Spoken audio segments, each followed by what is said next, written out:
I said it. I said it. I knew these stimulus checks, and everybody told my old inmates is eligible to get stimulus checks, was going to open up Pandora's box. So, my phone been ringing.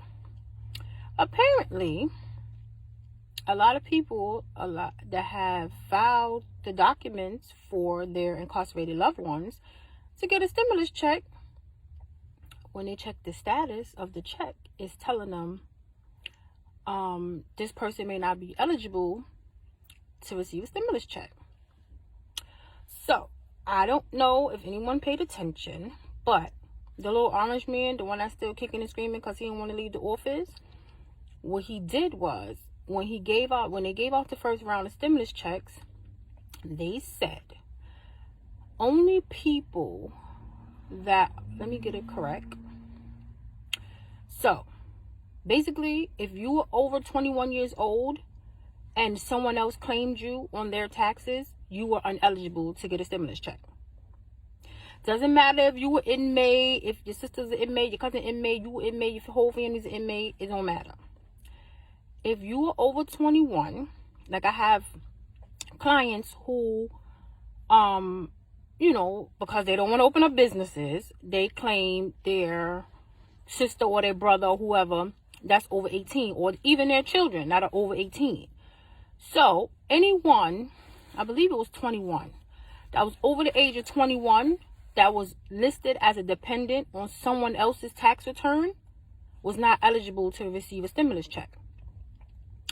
In addition to that, a lot of people are finding out that when they went to file so that their incarcerated loved one can get a stimulus check, it came up that, someone else filed their taxes already and they already got the stimulus check.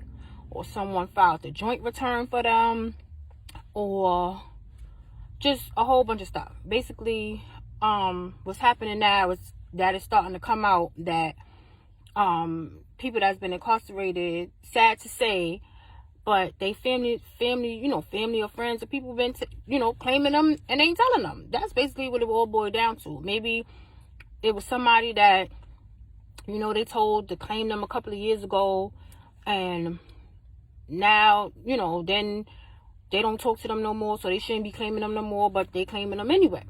They're still claiming them. So this whole stimulus thing, and them saying, my part is crooked, and them saying that inmates are entitled to get a stimulus check has opened up a whole can of worms. So, as a licensed tax preparer with the IRS, I'm not sure if I even want to go there, but I have done it so far.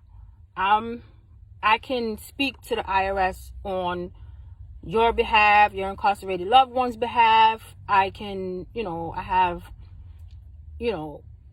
documentation that says I can speak to them and find out who claimed them, when they claimed them. I can actually get a copy of the return. If that's something that you guys are really interested in, this has been going on for a couple of months now, but it just seemed like it's really, I guess the closer it gets to the holidays and everybody looking for their money or whatever, is like really, everybody's like, where's my money? And they're finding out that they're not eligible to receive the money because somebody claimed them. Let's say, for example, let's say you take care of your elderly grandparent, or you take care of your elderly mother or father, and you filed them as your dependent on your tax return. Guess what? That person wasn't entitled to receive a stimulus check. So it doesn't matter that the person was incarcerated or not. So now, they said they was only doing that with this first round. Once everything gets settled, I guess when they get around to doing the second round, that's not going to happen, because they realize they ran into so many problems, because people have dependent children that are older. Like, you're entitled to carry your dependent children on your medical insurance until they're 26. So why can't I get a stimulus check for them? And then why they can't get a stimulus check for themselves if I'm claiming them?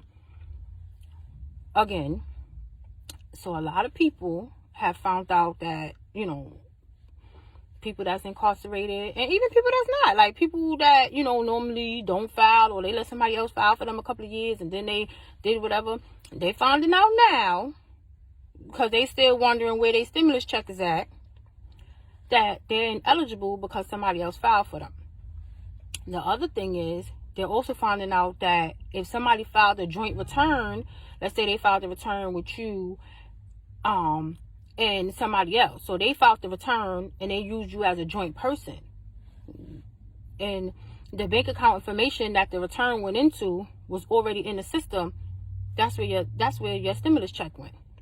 So let's say somebody that's incarcerated, maybe 5 years ago or 6 years ago, they gave the okay for somebody to file a joint return with them included, because, and I get it, when it comes to people incarcerated, it's like, that's why I said it's sad, because it's like we their eyes and we in their ears on the outside, we their legs and we their arms, you know. So maybe they couldn't file, or maybe they, you know, whatever. So 5 years ago, you tell your sister, okay, file a joint return, you know, file a return for me so we can get a couple of dollars back. You know, you have been holding me down, sending me packages, whatever, however it go.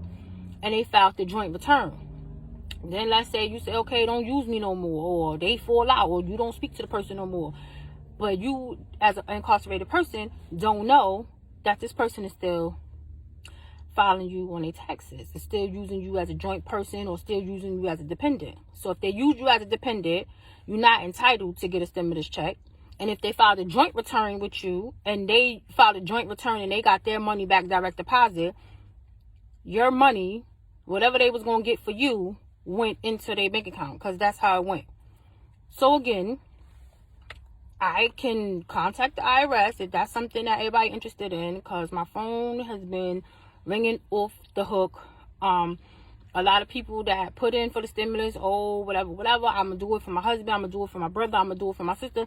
Come to find out, they not eligible because somebody used them. So if you go to that, where's my stimulus thing, and it comes up and it says, maybe your address is inaccurate, or you're not eligible to receive a stimulus check, it's because that's their nice way of saying you're not eligible to receive a stimulus check because somebody else used you. So again, if you want us to, you know, using our other company, Why Not Solutions NYC, if you want us to speak to the IRS on your behalf to find out, we can get a copy of whatever return it was, or whatever they use, however far going back or whatever, and find out who's been using your documents. I think that's sad that, you know, once again, people that's incarcerated are being taken advantage of. Regardless, if I'm incarcerated and I said use me 5 years ago, that don't still mean use me without my permission today. But people are people, and God don't like ugly, and He see everything.